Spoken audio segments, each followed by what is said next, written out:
It's good to have a food storage put away. I'm gonna tell you something. People think that because you have a food storage, you cannot travel to other places because of the food that's in the house, make it spoil.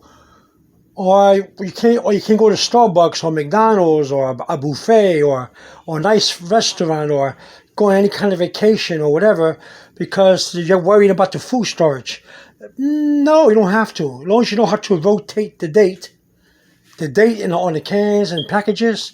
As long as you know how um, um, to keep your food storage in line in order, you're in good shape. You can always have a food storage, and you can always do a lot of things. Now, if you're going on vacation, you should have an atmosphere control system that you can use to adjust the temperature in the storage room. Once you do that, hey, go on vacation. As long as you rotate the dates and everything. Yeah, you can go to a lot of places, do a lot of things, and still have a food storage. You never know when you may be incapacitated and cannot get to go to a store. You may have the coronavirus, the flu. You may get you may have an injury. Maybe you fell down the steps, broke your legs or something, and you need help. Now you can make a phone call to one of your friends or family member to help you, but that's not always a sure thing. And you get hungry because you can't go to the store. What are you going to do? Okay, go to your food storage. Now you're probably going to say, "Oh no, I can go on my laptop. I can go on my phone, and I can call DoorDash." Yeah, you can. Yes, you can. Do lots of things you can do. Lots of things. But having this food storage is the best way. A small one, if you're not concerned about long-term troubles, it's good to have that. But the thing about it is that this is not about food storage exactly. This is about refrigeration.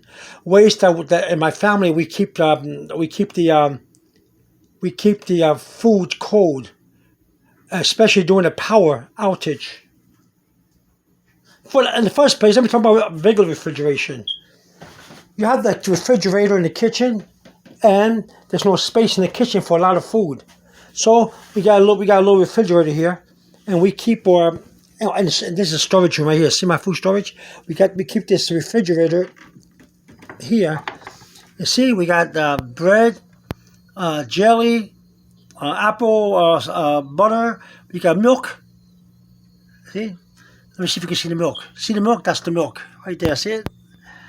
And everything. We could put butter on here if you want to. You can put some cheese over there if you want to. And that's with the power on. Just that we don't have that much room in the refrigerator in the kitchen. It's good to have a small refrigerator or a smaller one.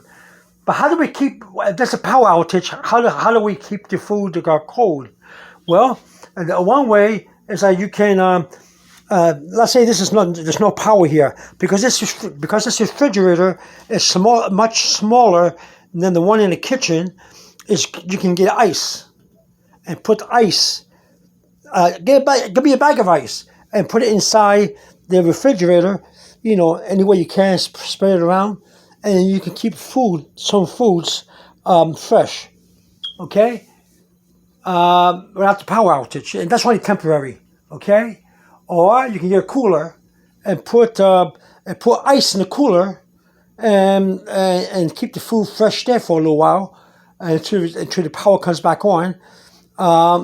Or put some dry ice in the cooler if you can get dry ice.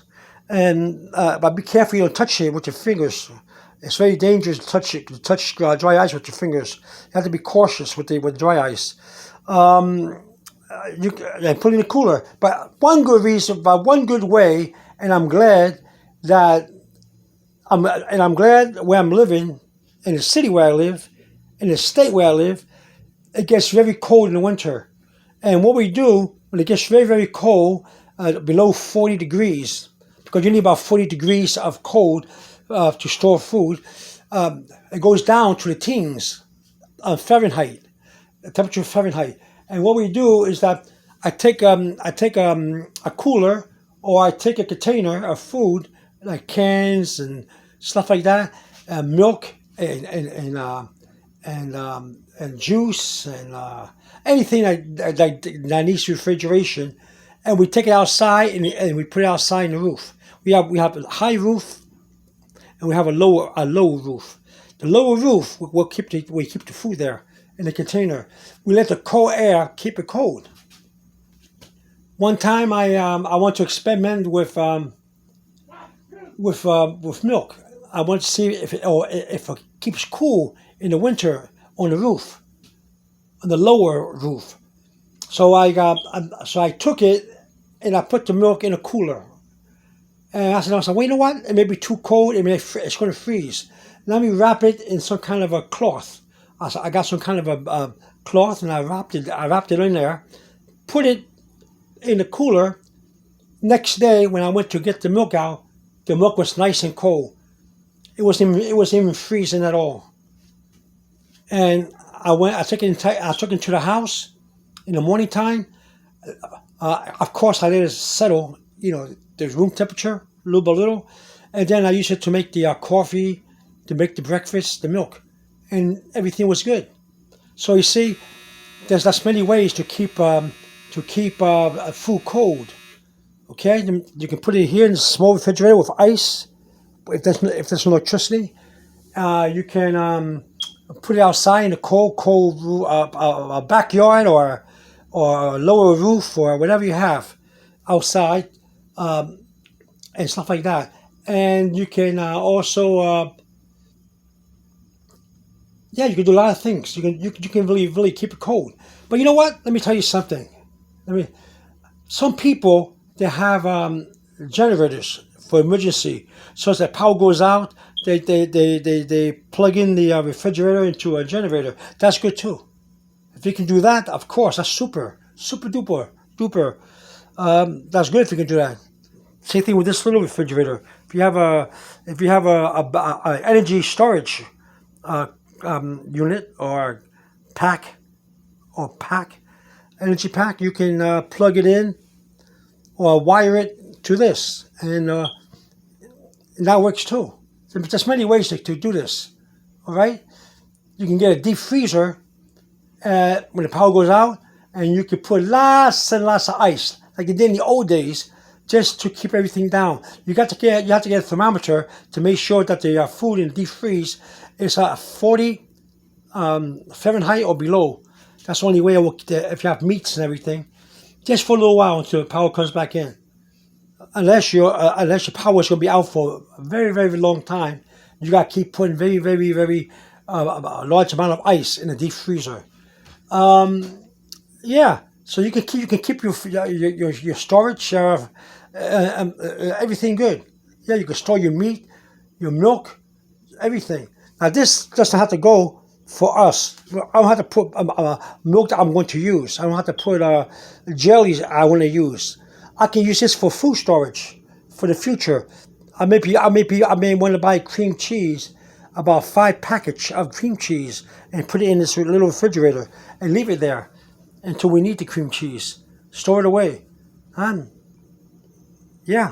We may want to put cheese. We may want to put other things that requires of refrigeration here, like mayonnaise, stuff like that.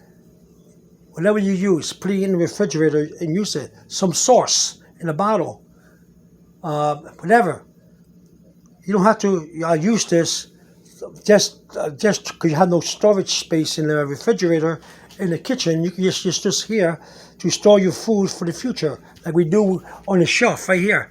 How we store things here, we can store it here too, and use it as we go along. And use and replace.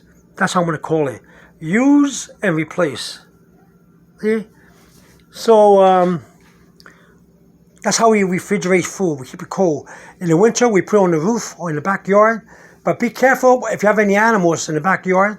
You got to put something heavy on top of the door, or keep the door locked in your refrigeration, and you keep your cooler locked too, or put something heavy on the door, on the top, on the lid. on the lid because animals may get to it. So yeah, you can do that. Yeah. Another thing we do is that we freeze water. We have lots of ice and we freeze water before the power outage. When we hear on the news that the storm is coming and there may be a power outage, right away we try to freeze a lot of water into ice, and we use that to keep the food fresh. Let me see what else. Yeah, so you use a refrigerator, a cooler. Yeah, as long as you have ice, lots and lots of ice or dry ice, you may be in good shape. Okay, you don't have to use a generator unless you want to. It's all up to you. Your decision, all right?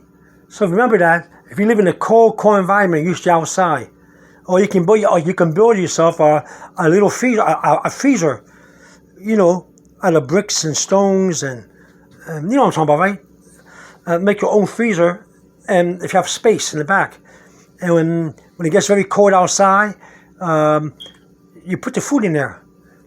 You may have to also still put some snow or ice into the around it or inside it to keep it especially cold.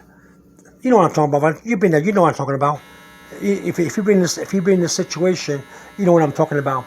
But there's many ways to do it. Many ways to keep your food refrigerated. Okay, this is one of the ways we think about keeping our food refrigerated. We're doing our best to look for more ideas. Yeah, you have any more ideas? Put it down in your comment, and I'll read it. Okay? But that's how it is. See, it's just a matter of knowing how to use your mind to survive. See? There's the milk. Yeah. I'll put some cream cheese here, a couple of cream cheese there. I'm going to put some butter here when I go to the market in a couple more days. Yeah, and we do a lot of things. All right, I'm going to let you go now. Food storage and refrigeration go together if you know how to use the refrigeration way of doing things. But to keep food cold may require some harder work, but it can be done, and it can be done temporarily and successfully. Depends how you use it and how you do it.